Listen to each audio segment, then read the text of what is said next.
Hi friends, வணக்கம். இன்றைக்கி நம்ம ஒரு சுவையான டேஸ்ட்டான ஹெல்த்தியான குழம்பு ரெசிபி தாங்க பார்க்க போகிறோம். இப்போ தான் சேனலை ஃபஸ்ட் டைம் பார்க்குறீங்கன்னா சப்ஸ்கிரைப் பண்ணிக்கோங்க. பக்கத்தில் இருக்க பெல் ஐக்கான் நோட்டிஃபிகேஷனில் ஆல்ங்கிறதையும் கிளிக் பண்ணி வச்சுக்கோங்க. அப்போ தான் நான் போடுற வீடியோஸ் உடனுக்குடன் உங்களுக்கு வந்து சேரும். இந்த குழம்பு ரொம்பவுமே டேஸ்ட்டாக இருக்கும். காய்கறி இல்லாத போது இது மாதிரி வச்சுக்கலாம். 1 வீக் கூட இதை வச்சுருந்து சாப்பிட்லாம். இது எப்படி செய்யலான்ட்டு பார்க்கலாம். அதுக்காக நான் இப்போ ஒரு கடாய் வச்சுருக்கேன். கடாய் ஹீட் ஆனது அதில் கருவேப்பிலை சேர்த்துக்கலாம். கருவேப்பிலை பார்த்திங்கன்னா 1 கப் அளவுக்கு எடுத்துருக்காங்க. இது வந்து ஃப்ரெஷ்ஷான கருவேப்பிலையே எடுத்துக்கோங்க. ஃப்ரிட்ஜில் வச்சது இந்த மாதிரிலாம் எடுக்காதீங்க, டேஸ்ட் நல்லா இருக்காது. நான் பார்த்திங்கன்னா மரத்துலேருந்து பறிச்சுட்டு வந்துட்டு க்ளீன் பண்ணி வச்சுட்டு அதை தான் சேர்த்துருக்கேன். அப்படி இல்லைன்னா நீங்கள் கடையில் வாங்கிட்டு வந்துட்டு உடனே சேர்த்துக்கோங்க. ஃப்ரிட்ஜில் இந்த மாதிரி வைக்காததான் சேருங்க, அப்போ தான் நல்லாயிருக்கும். இப்போ நம்ம இதை வந்து ட்ரை ரோஸ்ட் பண்ணியிருக்கலாம். நல்லா கழுவிட்டு இந்த தண்ணிலாம் இல்லாத நல்லா வரன்ட்டு இருக்க மாதிரி பண்ணிக்கணும். இந்த தண்ணிலாம் இருக்கவே கூடாது. கையில் தொட்டால் உடையிற அளவுக்கு இருக்கணுங்க. அந்த அளவுக்கு நம்ம வறுத்துக்கணும். இதை அப்போ தான் நம்மளுக்கு டேஸ்ட்டாக இருக்கும் குழம்பு. எண்ணெய்லாம் எதுவுமே சேர்க்கக்கூடாது, வெறும் இது உள்ள தான் வறுக்கணுங்க. இப்போ பார்த்திங்கன்னா நான் நல்லா ஃப்ரை பண்ணிகிட்ருக்கேன். கொஞ்சம் நேரத்தில் இந்த மாதிரி கலர் சேஞ்ச் ஆகி அதெல்லாம் காஞ்ச மாதிரி கிடைக்கும் நம்மளுக்கு.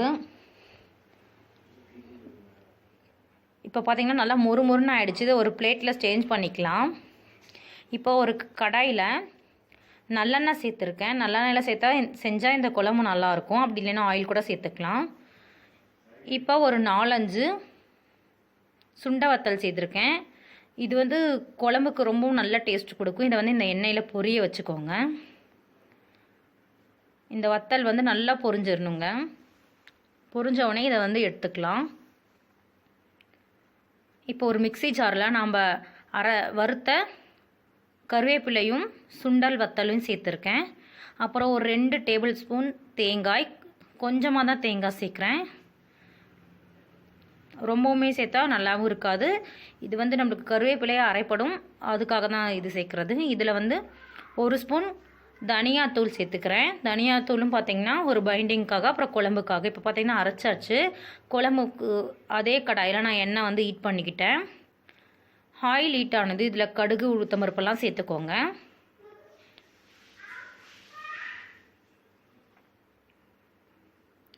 கடுகு உளுத்தம் பருப்பு பொரிஞ்சது கொஞ்சமாக வெந்தயம் சேர்க்குறேன். வெந்தயம் பொரிஞ்சிடட்டும். கொஞ்சமாக பெருங்காயத்தூள் சேர்த்துக்கோங்க, வாசனையாக இருக்கும் குழம்பு. இப்போ சின்ன வெங்காயம், ஒரு கட்டி அளவு பூண்டு, ஒரு 10-15 சின்ன வெங்காயம், இதெல்லாம் சேர்த்து நல்லா வதக்கிக்கலாம். நல்லா வதக்கி விட்டுக்கோங்க, கண்ணாடி பதம் வெங்காயம்லாம் வதங்குற அளவுக்கு. நல்லா வதங்கணுங்க, அப்போ தான் டேஸ்ட்டாக இருக்கும் குழம்பு. இப்போ பார்த்தீங்கன்னா வதங்கிடுச்சு. இதில் நம்ம அரைச்சி வச்ச தக்காளி விழுது, ஒரு 2 பழுத்த தக்காளியாக அரைச்சிருக்கேன். இந்த விழுது சேர்த்துக்கிறேன். இதை சேர்த்து நல்லா மிக்ஸ் பண்ணிக்கலாம்.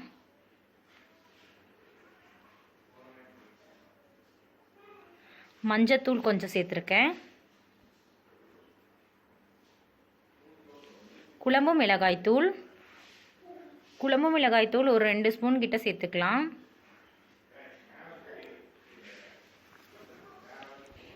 குழம்பு மிளகாய்த்தூள் சேர்த்தாச்சு. அப்புறம் தனி மிளகாய்த்தூள் கொஞ்சம் சேர்த்துக்க போகிறேன். காரம் கம்மியாக தான் இருக்கும், அதுக்காக. இதெல்லாம் சேர்த்துட்டு நல்லா கலந்து விட்டுக்கலாம். இந்த பச்சை ஸ்மெல் போகிற அளவுக்கு நல்லா வதக்கிக்கணும், அப்போ தான் நல்லாயிருக்கும்.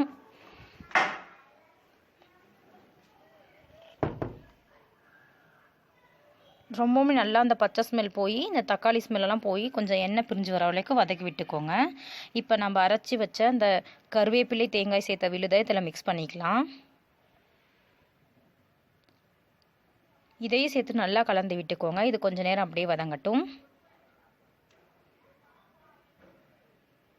நம்ம இது சேர்த்தவொடனே குழம்பு வந்து லைட்டாக க்ரீன் கலராக சேஞ்ச் ஆகும். நல்லா கலந்து விடுங்க. கலந்து விட்டுட்டு திரும்பவும் நான் கொஞ்சம் வந்து மிளகாய்த்தூள் சேர்த்துக்கிட்டேன். ஏற்கனவே நான் காஷ்மீரி மிளகாய்த்தூள் தான் சேர்த்துருந்தேன். இப்போ தண்ணி சேர்த்துக்கலாம். தேவையான அளவு தண்ணி சேர்த்துக்கலாம். இப்போ கொஞ்சமாக நான் சேர்த்துருக்கேன். நெக்ஸ்ட்டு புளி தண்ணி சேர்க்கணும், அதுக்காக கொஞ்சம் மட்டும் இப்போ சேர்த்துக்கிட்டேங்க. ஒரு நெல்லிக்காய் சைஸ் புளி எடுத்து கரைச்சி வச்சுருக்கேன். இது அப்படியே கொதிக்கட்டும். நல்லா குழம்பு வந்து தளன்னு கொதிச்சு வரட்டும். அப்புறமேட்டு புளி தண்ணி சேர்த்துக்கலாம். நெல்லிக்காய் சைஸ் புளி எடுத்து அதை கரைச்சி வச்ச தண்ணி, அப்புறம் உப்பு தேவையான அளவு பத்தாததுக்கான பத்துலன்ட்டு போட்டிருக்கேன். ஏற்கனவே நான் சேர்த்துட்டு இருந்தேன். குழம்பு நல்லா நம்மளுக்கு கொதித்து கெட்டிப்பட்டு வரட்டுங்க. இப்போ நான் கொஞ்சமாக வெல்லம் சேர்த்துக்கிட்டேன். நல்லா டேஸ்ட்டாக இருக்கும் குழம்பு. இந்த குழம்பு தண்ணியாக இருந்தால் நல்லா இருக்காது, நல்லா கெட்டியாக இருக்கணும். எண்ணெய்லாம் நல்லா மேலே பிரிஞ்சு கெட்டியாக குழம்பு ஆனவுடனே நம்ம வந்து ஆஃப் பண்ணிக்கலாம். பாருங்கள் எண்ணெய்லாம் நல்லா தெளிஞ்சு வந்துருச்சு. இந்த குழம்பு வந்து ரெடி ஆகிடுச்சு. நான் இப்போ ஆஃப் பண்ணிக்கிறேன். இன்னுமே நம்ம ஆஃப் பண்ணால் குழம்பு கெட்டியாகிடும், இன்னும் எண்ணெய் பிரிஞ்சு மேலே வந்துடும். இது வந்து சூடான சாதத்துக்கு போட்டு சாப்பிட சூப்பராக இருக்குங்க. ஒரு வாரம் கூட வச்சுருந்து சாப்பிட்லாம், அவ்வளோ டேஸ்ட்டாக இருக்கும். இந்த வீடியோ பிடிச்சிருந்தா லைக் பண்ணுங்கள், யூஸ்ஃபுல்லாக இருந்தால் ஃப்ரெண்ட்ஸ் அண்ட் ரிலேட்டிவ்க்கு ஷேர் பண்ணுங்கள். இன்னும் சப்ஸ்கிரைப் பண்ணலாம் பண்ணிக்கோங்க. பக்கத்தில் இருக்க பெல் ஐக்கான் நோட்டிஃபிகேஷனில் ஆளுங்கிறதையும் கிளிக் பண்ணி வச்சுக்கோங்க. தேங்க்ஸ் ஃபார் வாட்சிங். Thank you so much. இன்னொரு இன்ட்ரெஸ்டிங்கான ரெசிபியோடு உங்களை நான் சந்திக்கிறேன் ஃப்ரெண்ட்ஸ். அது வரைக்கும் டேக் கேர், பை பாய். இன்னொரு இன்ட்ரெஸ்டிங்கான வீடியோவில் பார்க்கலாம்.